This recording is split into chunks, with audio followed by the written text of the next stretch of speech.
Welcome back to Keerthi Soumya's kitchen. இன்னைக்கு வீடியோவில் ஒரு ஸ்நாக் ரெசிபி குட்டி போண்டா தான் செய்ய போகிறோம். இட்லி மாவு இருந்தால் போதும், ரொம்ப ஈஸியாக செஞ்சிடலாம். இப்போ வாங்க இது எப்படி செய்யறதுன்னு பார்க்கலாம்.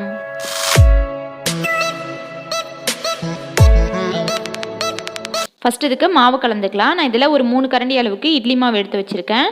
உங்ககிட்ட இட்லி மாவு இல்லைனா அதுக்கு பதிலாக 1 கப் அரிசி, 1/4 கப் உளுந்து ஒரு 4 மணி நேரம் தண்ணியில் ஊற வச்சுட்டு அதை நல்லா அரைச்சி வச்சுக்கோங்க திக்காக. இப்போ இதில் 1 டீஸ்பூன் ரவை சேர்த்துக்கிறேன். இது கூட 1 டீஸ்பூன் அரிசி மாவு, 1/2 டீஸ்பூன் மிளகாய் பொடி சேர்த்துட்டு இதை நல்லா கலந்துக்கலாம். ரவை சேர்த்தோன்னா இட்லி மாவு கொஞ்சம் லிக்யூடாக இருக்குதுல்ல, இப்படியே போண்டா போட முடியாது, அதனால் கொஞ்சம் திக்காகணும். இந்த மாதிரி நல்லா கலந்துட்டு இது ஒரு 10 நிமிஷம் அப்படியே வச்சிடலாம். ரவை கொஞ்சம் ஊறட்டும். இப்போ இதுக்கு வெங்காயம் தாளித்து கொட்டிக்கலாம். ஸ்டவ் ஆன் பண்ணி வானல் வச்சுருக்கேன். இதில் 1 டீஸ்பூன் எண்ணெய் விட்டுக்கிறேன். இதில் ஒரு 1/4 டீஸ்பூன் கடுகு, இது கூட ஒரு மீடியம் சைஸ் வெங்காயம் நல்லா பொடியாக கட் பண்ணி சேர்த்துக்கிறேன். இதில் கொஞ்சமாக நறுக்குன கருவேப்பிலை தலை சேர்த்துட்டு, வெங்காயம் ரொம்ப அதிகமாகலாம் வதங்க தேவையில்லை, லைட்டாக டிரான்ஸ்பரண்ட் ஆனால் போதும். 1 நிமிஷம் வதக்கிட்டு இதில் இந்த வெங்காயத்துக்கு கொஞ்சமாக ஒரு 1/4 டீஸ்பூன் உப்பு சேர்த்து நல்லா கலந்து விட்டுக்கிறேன்.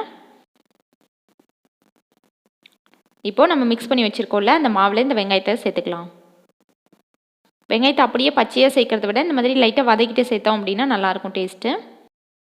இப்போ இதில் உப்பு டேஸ்ட் பண்ணிவிட்டு எவ்வளோ தேவையோ அந்த அளவுக்கு சேர்த்துக்கோங்க. நான் ஒரு 1/4 டீஸ்பூன் சேர்த்துக்கிறேன். ஆல்ரெடி நான் இட்லி மாவுலேயே கொஞ்சம் உப்பு சேர்த்துருந்தேன். அவ்வளோதான், நல்லா கலந்தாச்சு. இப்போ ஸ்டவ் ஆன் பண்ணி வானலில் எண்ணெய் வச்சுருக்கேன். எண்ணெய் நல்லா காஞ்சதுக்கு அப்புறமா இதுலேருந்து கொஞ்சம் சின்ன சின்னதாக இந்த மாதிரி எடுத்து கிள்ளி விட்டு போட்டுக்கோங்க. அரிசி மாவு உளுந்து மாவு சேர்த்துருக்கிறதுனால இந்த மாதிரி கொஞ்சம் சின்ன சின்னதாக போட்டால் தான் உள்ளே நல்லா வேகும். அதனால் குட்டி குட்டி போண்டாவாக இந்த மாதிரி போட்டுக்கோங்க.